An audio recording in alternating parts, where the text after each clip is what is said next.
કોબી 1 મહિનો ને 16 દિવસ થયા રોપણી પછી.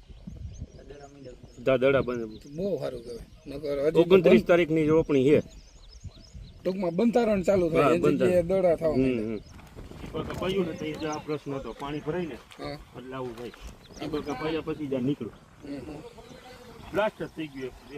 વાત સમજો ને કે 4 દિવસ કે 5 દિવસમાં તો આમ એની કલર જ બદલાવી ગયો.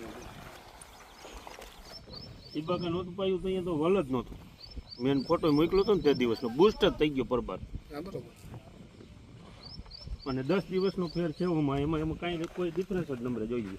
11 દિવસનો ફેર છે જો આથી 10 કેરમ જોઈ લ્યો. અત્યારે આમ કઈ ખબર જ ના પડે, કોઈ જાતની ખબર ન પડે.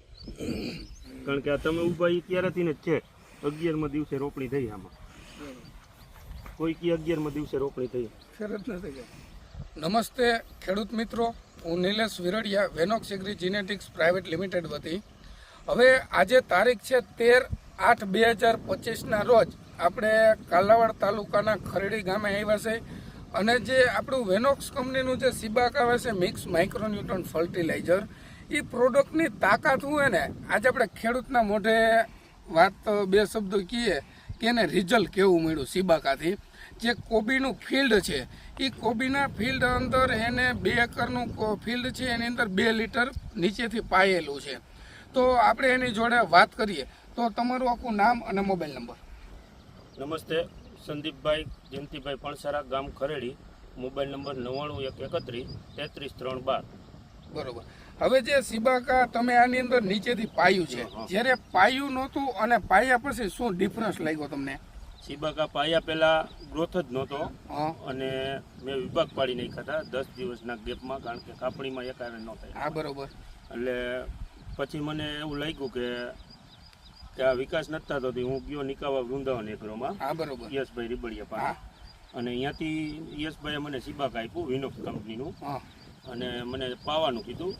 પાયા પછી 4 દિવસમાં આખું કોબીની રંગત જ ફેરવી દીધી, બ્લાસ્ટ થઈ ગયો. હા બરોબર. ટૂંકમાં કહેવાનું શું છે કે આ 10 દિવસના ગેપમાં કોઈ ડિફરન્સ જ ન રહ્યું. 100% રિઝલ્ટ મળ્યું. હા બરોબર.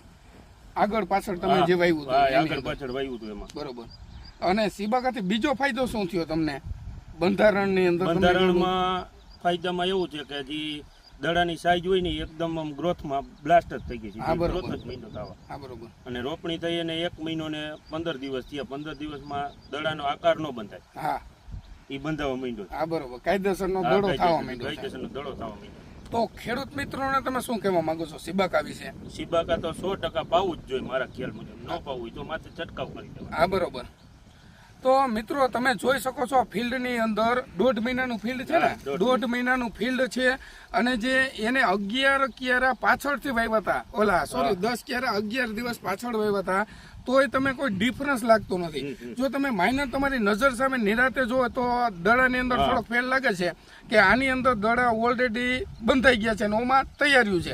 પછી જે પાનની ક્લિયરિટી છે, એકદમ પાન ક્લીન છે, કોઈ પણ ખાતરની ડેફિશિયન્સી કાંઈ છે નહીં, પીરું નથી. અને અત્યારે ખેડૂત મિત્રો વરસાદી વાતાવરણ છે. જો કોબીની અંદર તમારે આપવું હોય તો સ્પ્રેની અંદર આપી શકો છો, અને નીચેથી આપવું હોય તો તમે રેતી સાથે મિક્સ કરી અને તમે ઉડાડી શકો છો. અને કોઈ પણ પાકની અંદર તમે રેગ્યુલર વાપરો, જગ્યા છોડો, તમારી નજર સામે તમે રિઝલ્ટ જોવો. Thank you. નમસ્તે.